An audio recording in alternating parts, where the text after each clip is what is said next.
ಎಲ್ಲರಿಗೂ ನಮಸ್ಕಾರ. ಓಂ ಶಾಂತಿ. ಇವತ್ತಿನ ಇನ್ಸ್ಪೈರಿಂಗ್ ಸೀರೀಸಿನಲ್ಲಿ ನಾವು ಮತ್ತೊಂದು ಪ್ರೇರಣೆ ಕೊಡ್ತಕ್ಕಂತಹ ಒಂದು ಕಥೆಯನ್ನು ತಿಳ್ಕೊಳ್ಳೋಣ. ನಮ್ಮ ಜೀವನದಲ್ಲಿ ನಾವು ಯಾವಾಗಾದರೂ ಏನಾದರೂ ಒಂದು ಮಾಡಿದಾಗ ಕಳ್ಕೊಳ್ತೀವಿ. ಕಳ್ಕೊಂಡಾಗ ನಾವೇನು ಅಂದ್ಕೊಳ್ತೀವಿ, ಅಯ್ಯೋ ನನಗೆ ಹಿಂಗೆ ಯಾಕಾಯಿತು, ಹಿಂಗೆ ಆಗಬಾರ್ದಾಗಿತ್ತು ಅಂತ ನಾವು ವ್ಯಥೆ ಪಡ್ತೀವಿ.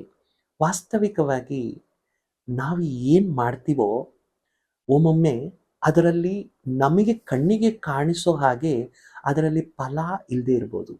ಆದರೆ ನಮ್ಮ ಜೀವನದಲ್ಲಿ ಒಳ್ಳೆ ಕರ್ಮ ಮಾಡಿದಾಗ ಆ ಒಂದು ಪ್ರತಿಫಲ ಏನಿರುತ್ತೆ, ಆ ಪ್ರತಿಫಲ ನಮಗಿನ್ನೂ ತುಂಬ ಒಳ್ಳೆಯದೇ ಬರುತ್ತೆ.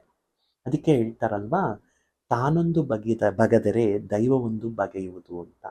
ಆದರೆ ನಾವು ದೇವರು ಭಗವಂತನ ನಂಬಿದಾಗ ಖಂಡಿತವಾಗಿಯೂ ಆ ಫಲ ನಮಗೆ ನೋಡೋದಕ್ಕೆ ಅದು ಹೇಗಿರುತ್ತೆ ಅಂದರೆ, ಯಾವುದೇ ರೀತಿ ನನಗೆ ಫಲ ಕೊಡ್ತಾ ಇದೆ ಅನಿಸಲ್ಲ. ಆದರೆ ಜೀವನದಲ್ಲಿ ನಮ್ಮ ಒಳ್ಳೆಯ ಒಂದು ಕರ್ಮ ಮಾಡ್ತಾ ಇದ್ರೆ ಆ ಫಲ ನಮಗೆ ಖಂಡಿತವಾಗಿಯೂ ಪ್ರತಿಫಲ ಕೊಡುತ್ತೆ. ಇದರ ವಿಷಯವಾಗಿ ನಾನು ಒಂದು ಸ್ಟೋರಿನ ನಿಮ್ಮ ಜೊತೆಯಲ್ಲಿ ಹಂಚ್ಕೊಳ್ತೇನೆ. ಒಮ್ಮೆ ನಾವೆಲ್ಲರೂ ಕೂಡ ಇಷ್ಟಪಡ್ತಕ್ಕಂತಹ ಕೃಷ್ಣ ಮತ್ತು ಅರ್ಜುನ ಇವರಿಬ್ಬರು ಕೂಡ ಹೀಗೇನೆ ವಿಹಾರ ಮಾಡ್ತಾರೆ, ಹೋಗಿರ್ತಾರೆ ಹೊರಗಡೆ ವಿಹಾರಕ್ಕೆ. ಹೋಗಬೇಕಾದ್ರೆ ಅಲ್ಲಿ ಒಬ್ಬ ಬ್ರಾಹ್ಮಣೋತ್ತಮ ಏನು ಮಾಡ್ತಾನಂತ ಹೇಳಿದ್ರೆ ಭಿಕ್ಷೆ ಬೇಡ್ತಾ ಇರ್ತಾನೆ. ಅವನನ್ನು ನೋಡಿ ಈ ಬ್ರಾಹ್ಮಣೋತ್ತಮ ಮನೆಗೂ ಹೋಗೋದು ಭಿಕ್ಷೆ ಬೇಡೋದನ್ನು ನೋಡಿ ಅರ್ಜುನನಿಗೆ ಎಲ್ಲೋ ಒಂದು ಕಡೆ ದಯೆ ಬಂದು ಆ ಬ್ರಾಹ್ಮಣೋತ್ತಮನನ್ನು ಕರೆದು ಒಂದು ನಾಣ್ಯಗಳ ಒಂದು ಮೂಟೆಯನ್ನು ಕೊಡ್ತಾನೆ. ನೀನು ಇನ್ಮೇಲೆ ಭಿಕ್ಷೆ ಬೇಡಬೇಡ, ಈ ಕೊಟ್ಟಿರ್ತಕ್ಕಂಥ ನಾಣ್ಯಗಳಿಂದ ನಿನ್ನ ಜೀವನನ ಸಾಗಿಸ್ಕೊ ಅಂತ. ಆ ನಾಣ್ಯಗಳನ್ನು ತಗೊಂಡು ಆ ಒಂದು ಬ್ರಾಹ್ಮಣೋತ್ತಮನಿಗೆ ತುಂಬ ಸಂತೋಷ ಆಗ್ಬಿಡುತ್ತೆ. ಯಾಕೆ ಅಂತ ಹೇಳಿದ್ರೆ ಅವನು ಯಾವತ್ತೂ ಅಷ್ಟು ದುಡ್ಡು ಅಂದರೆ ಆ ನಾಣ್ಯಗಳನ್ನು ನೋಡಿರಲ್ಲ. ಅವನು ಖುಷಿಯಾಗಿ ಎತ್ಕೊಂಡು ಹೋಗ್ಬೇಕಾದ್ರೆ ಅದೇ ಸಮಯದಲ್ಲಿ ಒಬ್ಬ ಕಳ್ಳ ಇವನನ್ನು ಗಮನಿಸಿ ಅದನ್ನು ದೋಚ್ಕೊಂಡು ಹೊರಟೋಗ್ತಾನೆ. ಈ ಬ್ರಾಹ್ಮಣ ಮನೆಗೆ ಹೋಗ್ಬಿಟ್ಟು ಹೇಳ್ತಾನೆ, ಧನುರ್ಧರ ಅರ್ಜುನ ನನಗೆ ನನ್ನ ಬಡತನ ನೋಡಿಬಿಟ್ಟು ನಾನು ಭಿಕ್ಷೆ ಬೇಡೋದು ಇಷ್ಟ ಇಲ್ಲದೆ ನನಗೆ ನಾಣ್ಯಗಳನ್ನು ಕೊಟ್ಟಿದ್ದ ಈ ರತ್ತಿ ಆ ಒಂದು ಕಳ್ಳ ಬಂದು ದೋಚ್ಕೊಂಡು ಹೋಗ್ಬಿಟ್ಟ, ಬಂದಿರೋ ಅದೃಷ್ಟ ನನಗೆ ಮತ್ತೆ ಹಿಂದೋಯ್ತು ಅಂತ. ನೆಕ್ಸ್ಟ್ ಡೇ ಏನು ಮಾಡ್ತಾನೆ, ಮತ್ತೆ ಭಿಕ್ಷೆ ಬೇಡೋದನ್ನೇ ಸ್ಟಾರ್ಟ್ ಮಾಡ್ತಾನೆ. 1-2-3 ದಿವಸ ಆದಮೇಲೆ ಅದೇ ಕೃಷ್ಣಾರ್ಜುನರು ಈ ಬ್ರಾಹ್ಮಣನ ಗಮನಿಸಿ ಮತ್ತೆ ಕೇಳ್ತಾರೆ, ಹೇ ಬ್ರಾಹ್ಮಣೋತ್ತಮ, ನಿನಗೆ ನಾನು ಅವತ್ತೇ ನಾಣ್ಯಗಳು ಕೊಟ್ಟನಲ್ಲ, ಯಾತಕ್ಕೆ ನೀನು ಮತ್ತೆ ಭಿಕ್ಷೆ ಬೇಡಕ್ಕೆ ಹೋಗ್ತಾ ಇದೀಯ ಅಂದರೆ, ಅಯ್ಯೋ ಅರ್ಜುನ, ಏನು ಮಾಡೋದು, ನಾನು ಹೋಗ್ಬೇಕಾದ್ರೆ ಒಬ್ಬ ಕಳ್ಳ ದೋಚ್ಕೊಂಡು ಹೋಗ್ಬಿಟ್ಟ ಅಂತ.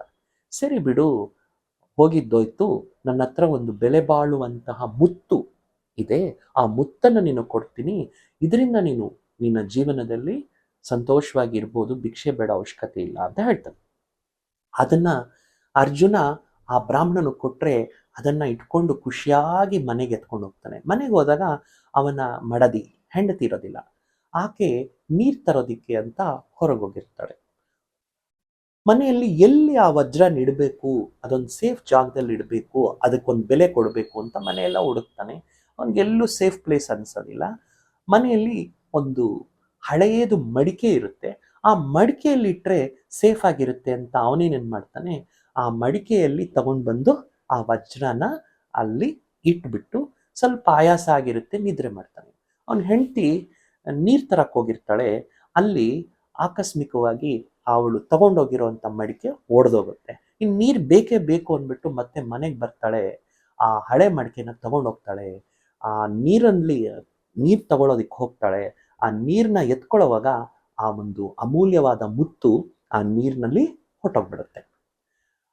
ಇವನು ಬ್ರಾಹ್ಮಣೋತ್ತಮ ಹೆಂಡ್ತಿನ ಕೇಳ್ತಾನೆ, ನಾನು ಇಲ್ಲಿಟ್ಟಿದ್ದ ಮಡಿಕೆ ಏನು ಮಾಡಿದೆ ಅಂದರೆ ಆಗಿರೋ ವಿಷಯನ ಹೇಳ್ತಾನೆ. ಈ ಥರ ಬೆಲೆ ಬಾಳುವ ಮುತ್ತನ್ನು ಇಟ್ಟಿದ್ದೆ, ನೀನು ಮತ್ತೆ ನೀರು ಪಾಲು ಮಾಡಿಬಿಟ್ಟೆ, ಮತ್ತೆ ನಮಗೆ ಬಂದಿರತಕ್ಕಂತಹ ಒಂದು ಅದೃಷ್ಟ ಹೊರಟೋಯ್ತು ಅಂತ.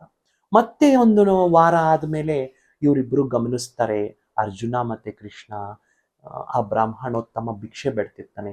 ಏನಾಯ್ತು ಅಂದರೆ ನಡೆದಿರ್ತಕ್ಕಂಥ ಘಟನೆನ ತಿಳಿಸಿದಾಗ ಆಗ ಆ ಒಂದು ಕೃಷ್ಣನಿಗೆ ದಯೆ ಬಂದು ಹೇಳ್ತಾನೆ, ನೋಡು ಬ್ರಾಹ್ಮಣೋತ್ತಮ, ನಾನು ನಿನಗೆ 2 ಕಾಸುಗಳನ್ನು ಕೊಡ್ತಾ ಇದ್ದೀನಿ, 2 ಕಾಸು. ಈ 2 ಕಾಸುಗಳನ್ನು ತಗೊಂಡು ನೀನು ಯಾವ ಕಡೆಯಿಂದ ಬಂದೆ ಆ ಕಡೆನೇ ಹೊರಟೋಗ್ಬಿಡು, ನೀನು ಹಿಂದೆ ತಿರುಗಿ ನೋಡಬೇಡ ಅಂತ ಹೇಳ್ತಾನೆ. ಆಗ ಅವನು ಆ ಬ್ರಾಹ್ಮಣ 2 ಕಾಸಲ್ಲ ಅಂದ್ಬಿಟ್ಟು ಬೇಜಾರು ಮಾಡ್ಕೊಂಡು ಆ 2 ಕಾಸು ತಗೊಂಡು ಹೋಗ್ತಾ ಇರ್ತಾನೆ.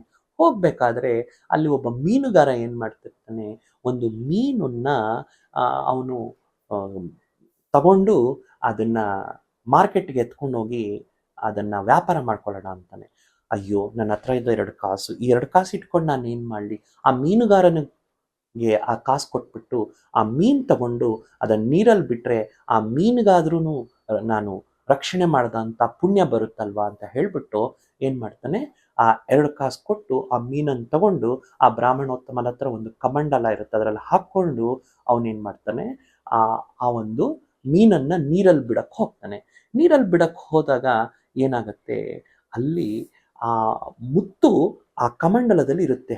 ಅಯ್ಯೋ, ನನಗೆ ಸಿಗ್ಬೇಕಾಗಿರ್ತಕ್ಕಂಥ ಮೀನಿನಲ್ಲಿ ಈ ಒಂದು ಮುತ್ತು ಸಿಕ್ಬಿಡ್ತು ಅಂತ ಜೋರಾಗಿ ನನಗೆ ಸಿಕ್ತು ಅಂತ ಹೇಳಬೇಕಾದ್ರೆ ಅದೇ ದಾರಿಯಲ್ಲಿ ಈ ಕಳ್ಳ ಇರ್ತಾನಲ್ವಾ, ಈ ದೋಚ್ಕೊಂಡೋಗಿರ್ತಕ್ಕಂಥವನು ನಾಣ್ಯಗಳು, ಅವನು ಅಯ್ಯೋ ನಾನು ಇಲ್ಲಿರೋದು ಗೊತ್ತಾಗೋಯ್ತಾ, ಸಿಕ್ಬಿಡ್ತು ಅಂತ ಇದ್ದಾರೆ, ನನ್ನ ಹಿಡ್ಕೊಂಡು ಇನ್ನ ರಾಜನ ಹತ್ರ ಕರ್ಕೊಂಡು ಹೋಗ್ಬಿಟ್ಟು ನನಗೆ ಶಿಕ್ಷೆ ಕೊಡಿಸ್ಬಿಡ್ತಾರೆ ಅಂತ ಅವನಿ ಬ್ರಾಹ್ಮಣೋತ್ತಮನ ಹತ್ರ ಬಂದು ಕ್ಷಮೆ ಕೇಳಿ, ಸ್ವಾಮಿ ನಿಮ್ಮ ನಾಣ್ಯಗಳು ನೀವು ತಗೊಳ್ಳಿ ಅಂತ ಹೇಳಿ ಕೊಟ್ಬಿಡ್ತಾನೆ. ಈ ವಿಷಯನೆಲ್ಲನೂ ಕೂಡ ಗಮನಿಸಿದಂತಹ ಅರ್ಜುನ ಮತ್ತು ಕೃಷ್ಣನಿಗೆ ಆ ಅರ್ಜುನ ಕೇಳ್ತಾನೆ, ಸ್ವಾಮಿ ಏನು ನಿನ್ನ ಲೀಲೆಗಳಿದು ಅಂತ ಕೇಳ್ತಾನೆ. ನೋಡು, ಫಸ್ಟು ನೀನು ಆ ಬ್ರಾಹ್ಮಣೋತ್ತಮನಿಗೆ ನಾಣ್ಯಗಳು ಕೊಟ್ಟೆ, ಅವನ ಬಗ್ಗೆ ಮಾತ್ರ ಆಲೋಚನೆ ಮಾಡ್ದ, ಕಳ್ಕೊಂಡ. 2ನೇ ಬಾರಿ ನೀನು ಮುತ್ತು ಕೊಟ್ಟೆ, ಆಗಲೂ ಅವನ ಬಗ್ಗೆ ಯೋಚನೆ ಮಾಡ್ದ, ಕಳ್ಕೊಂಡ.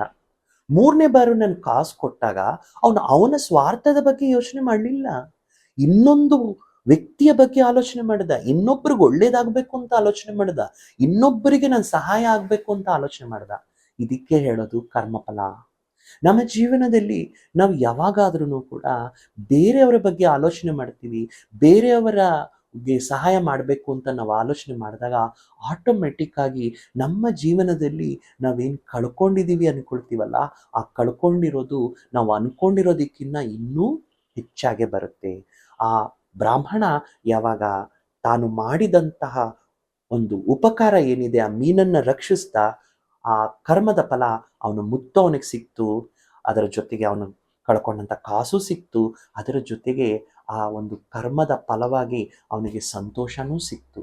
ಹಾಗಾಗಿ ನಮ್ಮ ಜೀವನದಲ್ಲಿ ನಾವು ಸಂತೋಷ ಜೊತೆಗೆ ನಾವು ಖುಷಿ ಮತ್ತು ನಾವು ಏನು ಪಡ್ಕೋಬೇಕಾಗಿದೆ ಧನ ಎಲ್ಲವನ್ನ ಪಡ್ಕೋಬೇಕಾದ್ರೆ ನಾವು ಇನ್ನೊಬ್ಬರಿಗೆ ಸಹಾಯ ಮಾಡಬೇಕು, ಇನ್ನೊಬ್ಬರನ್ನ ಮುಂದೆ ನಾವು ಯಾವುದಾದ್ರೂ ರೀತಿಯಲ್ಲಿ ಅವ್ರು ಮುಂದುವರಿಸಬೇಕು ಅನ್ನೋದಿದ್ರೆ ಖಂಡಿತವಾಗಿಯೂ ನಮ್ಮ ಜೀವನದಲ್ಲಿ ನಾವು ಕಳ್ಕೊಳ್ಳಲ್ಲ. ಯಾಕಂದರೆ ಭಗವಂತ ನಮ್ಮ ಒಳ್ಳೆಯದನ್ನು ಆಲೋಚನೆ ಮಾಡೇ ನಮಗೆ ತಿಳಿಸ್ತಾನೆ. ಆದ್ದರಿಂದ ನಾವು ಜೀವನದಲ್ಲಿ ಒಳ್ಳೇದು ಮಾಡ್ತಾ ಹೋದರೆ ನಮ್ಗೆ ಒಳ್ಳೇದಾಗುತ್ತೆ ಅನ್ನೋದೇ ಈ ಸಂದೇಶ ಇವತ್ತು ನಾವು ತಿಳ್ಕೊಂಡಿದ್ದೀವಿ. ಸ್ನೇಹಿತರೆ, ಯಾವಾಗ ನಾವು ಬೇರೆಯವರಿಗೆ ಒಳ್ಳೇದು ಮಾಡ್ತೇವೆ ನಮಗೆ ಎಂದೂ ಕೂಡ ಕೆಟ್ಟದಾಗಲ್ಲ. ಮತ್ತೊಂದು ಕಥೆಯೊಂದಿಗೆ ಮತ್ತೆ ಭೇಟಿಯಾಗೋಣ. Thank you.